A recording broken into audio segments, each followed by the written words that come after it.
All right, welcome inside the podcast on this Thursday. Al, what is up? Oh, hi there, Jerry. You know what's interesting with the podcast versus WFAN? When a random person says, "Oh, I heard you guys talking about blah blah blah."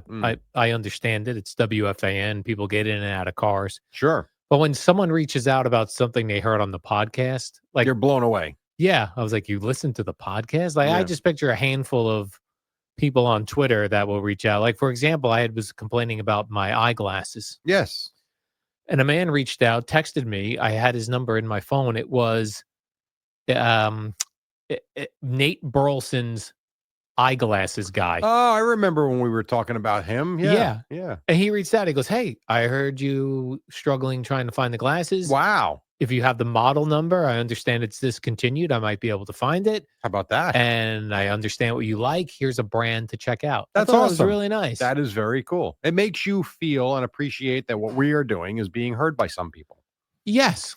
Someone that I had a connection to. That is very cool. I just picture it's Nicole listening.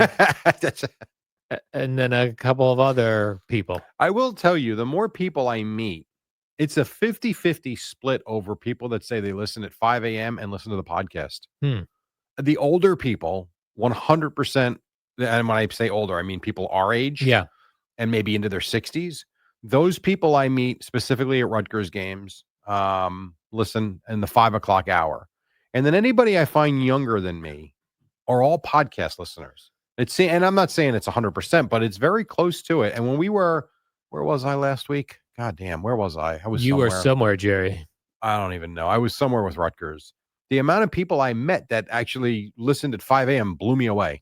Yeah. I always think about the 5 a.m. listener as someone who is a go-getter. Yeah, up and out early. Yeah, if you're in your car at 5 a.m., sure, you're getting ahead of the game, especially nowadays when everybody works from home. Oh, 100%. Do you think we have gained listenership because of congestion pricing? Or no? I'm going to say no. Yeah, I don't think so either. I don't think it came down to that. Yeah, probably not. So yesterday on the podcast, you were talking about a bill you received at dinner. Yeah. And that you had something on there on your bill called a ROX charge. ROX charge, $3. ROX charge of $3, which we all assumed was like they were charging you for ice. So it's not ice? It is not ice. Many bartenders reached out to me via DM and said that a ROX pour is a half ounce larger than a regular pour. So you're paying that $3 was for the extra half ounce of the liquor. I didn't ask for it though. That goes into, but when you order something on the rocks, the pour is larger than if you order. Just charge me for what the goddamn drink is and stop adding crap to the bill. So that's bull crap. Well, I guess they mean like if you order a let's say you order a what goes with tequila, if you were to mix drink. Look, I don't know. I only drink it plain. Yeah, so club soda. Okay, let's say you order tequila and club soda. There's a certain amount of tequila in there. If you order tequila on the rocks, they pour you a little more, so they charge you for that. It's such a whatever. Under the term, it's just bull crap. Rocks. Just put the drink on the goddamn thing and make it $19 or $20 instead of $17. How many times do we talk about that? Stop with all the up charges. Just charge what it needs to be and knock it off. Right, like when you go to buy a ticket somewhere, just tell me what the charge is. Right. Don't give me the ticket price, then add the charges. God. I actually do like that some restaurants, all the restaurants now, ever since COVID, prior to COVID, the restaurants were footing the bill for me using a credit card. Mm-hmm. For some reason, they decided after COVID that no longer is the case. Okay. There are certain restaurants that give you the bill and they say, if you're going to charge, it's a 3.2% charge of this. Mm-hmm. Others present it a different way, which is they give you the bill and then they write, if you pay cash, we will minus 3.2%. So they added it already. Yeah, assuming you're going to take a card. And I actually think psychologically, that's better for me as a credit card customer. Because psychologically, I'm not looking at the bill going, you're charging me.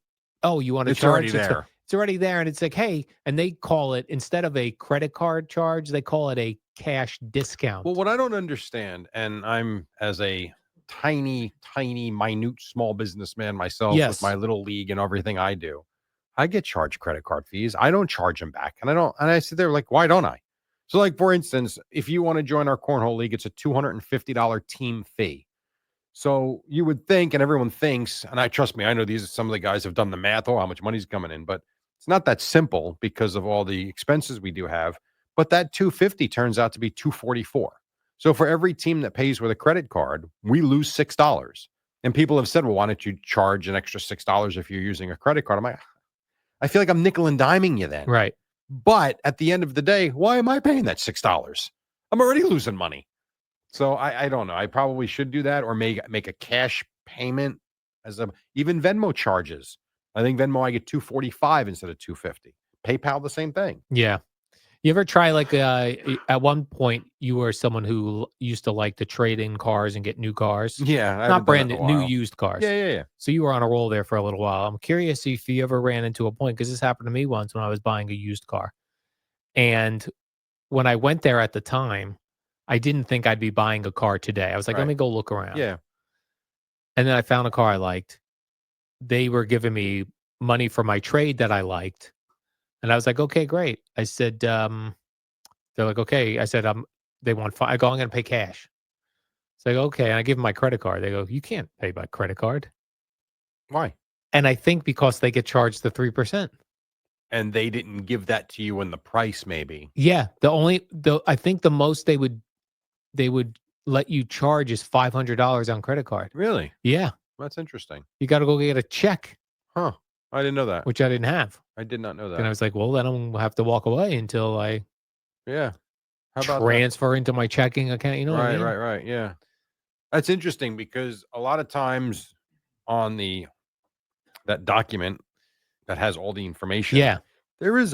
There's all sorts of charges on there. They could theoretically charge you the credit card fee, I suppose. Right. They should say, oh, you want to pay credit card? It's going to be a 3.2%. Like that, you want to charge $5,000, that's fine, but we are going to have to take, I don't even know what that would be. Not $1,500, $150. Yeah. We're going to have to charge you $150 for the fee. Are you okay with that? And I think most people would be like, don't care, whatever. Yeah. You know, in the grand scheme of things, paying $20,000 for a car. If you need an extra $100, so be it. Yeah. But that's interesting. Yeah. I don't know why I couldn't, because people would immediately think, oh, think of all the points I'm getting on my card. For sure. For charging a car. Yeah. And then if you went and got like an introductory rate on a card, you know how they sometimes give you 0? 100, absolutely. And then you charge an automobile, then you pay it off monthly that way. I wonder if they're trying to avoid that. I don't know. Depends on what your limit is and how much you can spend. Like you can theoretically, trust me, I like anybody, I've gotten those checks. We used a couple of them for sure. Usually you can only spend up to like 90% of what your remaining balance is because there's always a transaction fee associated with it. But if you've got a credit card, I mean, cars are not cheap. So yeah, but like what if I went and got a brand new credit card? Yeah. 0% financing for 2 years. Mm-hmm. And I charge a car on it. Like 30 grand? Yeah. I suppose if you've got a card that's got that type of limit, sure. I guess you could. I mean, I have one card like that. My American Express, not my green, but the one you can carry a balance on. Yeah. I've had that. I've had both those. I had the green I got was my first credit card, and somehow I got it when I was 18. So I've been an American Express holder for, oh my God, 32 years. And then I got like the everyday, was the American Express Blue back in the day. I got that like 5 years later. I'm pretty sure my Amex Blue, which is now Amex Everyday card, I think has like $36,000 limit. I said to my wife, like, what are they trying to do to us? And I'm like, could you imagine if I could ring up $35,000 of credit right now? Yeah. And what's very strange to me, I've had the same credit card that my mother co-signed for me when I was like 17. Yeah. I have that same card. I use it all the time. It's the only card I use. I always pay the balance off. My credit limit's like $15,000. Yeah, they don't want, because you're not good to them. You don't make them any money. I suppose if I needed to charge $30,000 or something, I could call the credit card company and they'd look at my credit and go, "Yeah, we'll give you this." Yeah, I would think so. But it's just funny that there were other cards that I had gotten over the years that would start off. I remember I got a Bank of America card once. And they gave me like 36,000. I don't think I was making $36,000 a year. I They're know. like, here you go. But that was also prior to, I think, when the housing market collapsed Okay. and there was all this credit. Yeah, And then I think now they look a little more closely I would think. at the credit they're handing out. That American Express card is the only card I have that's like that. And every year, the credit limit goes up a Yeah. couple $1,000s. It's nuts. But, yeah. So my wife, we just buy a house on the card as soon as I have enough credit. Yeah, it is funny. Like right now, you could just go with a credit card and buy like a motorcycle. Yeah. Walk in, walk out, see ya. Paid, nothing came out of my pocket. And then just not pay it back. I'll just worry about this bill next month. And that's unsecured debt. Like they can't come take the motorcycle from you. Because it's on your credit card? It's unsecured debt. That is not like an auto loan. That's not like a mortgage. That is, they're taking the gamble and the risk. They're trusting you. Correct. And if you decide to default, oh well, that's the way it goes. Yeah. Jerry, with Valentine's Day tomorrow. You still got to do this? We're still doing this. Yep. I saw an interesting thing on X. Somebody had taken a picture of the Hallmark card display at a store. Okay. And it'd be like, to my wife, love, Valentine's Day funny. Yeah. From the dog. There was a category, to my work wife. Wow. To my work husband. What is going on, man? That it's ridiculous. Is ridiculous. If you're getting your work wife or work husband, you're not kidding. A card. Could you imagine if, I mean, our wives and girlfriends have it easy in the sense that we don't work with other women. 100%.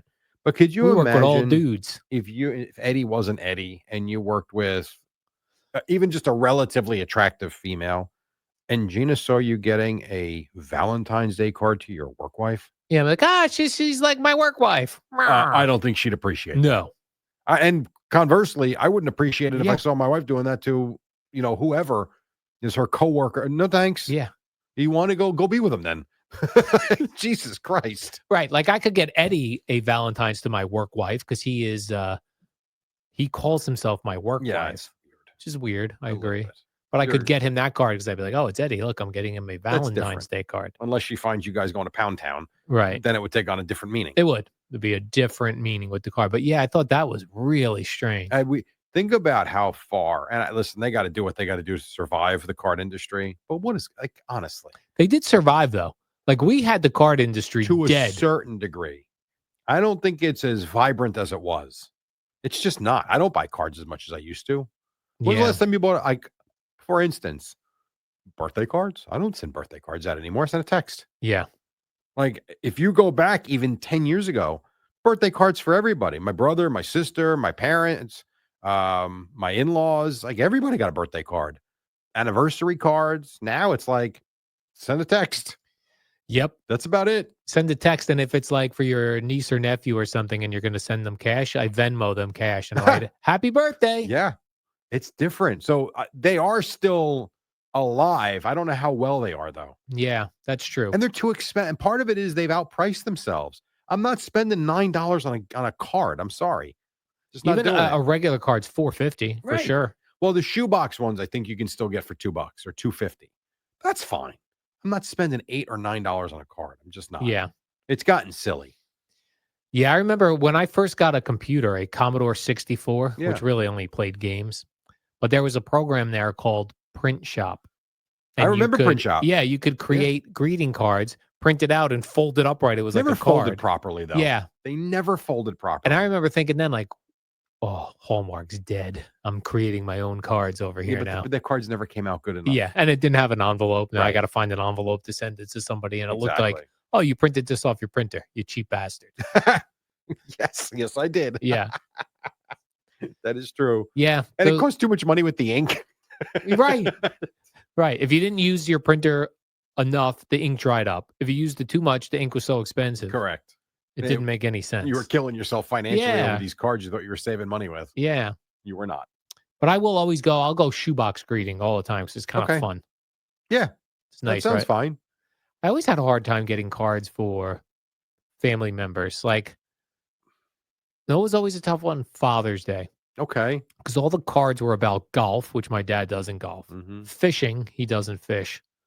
the remote control. I mean, he watched TV, but he wasn't like a maniac about Right. it. And farting, which my He didn't father find did funny. not fart in front of me. So occasionally I'd find one about mowing the lawn and Oh, there you go. working on cars, which worked. I always thought, and I'm serious, and you bring up funny memories about the printing software and everything. I always thought it would be fun just to start a basic card company. Yeah. Don't make me have to study these and go through them, and just give me a card that says, "Hey babe, happy birthday." Yes. That's it, with a nice little picture on it. Yeah. The simple card company. Yeah, that could work. I agree. You'd be it right could next work. to Shoebox Greetings. And the other one too, some of them are just so incredibly sappy. Yeah.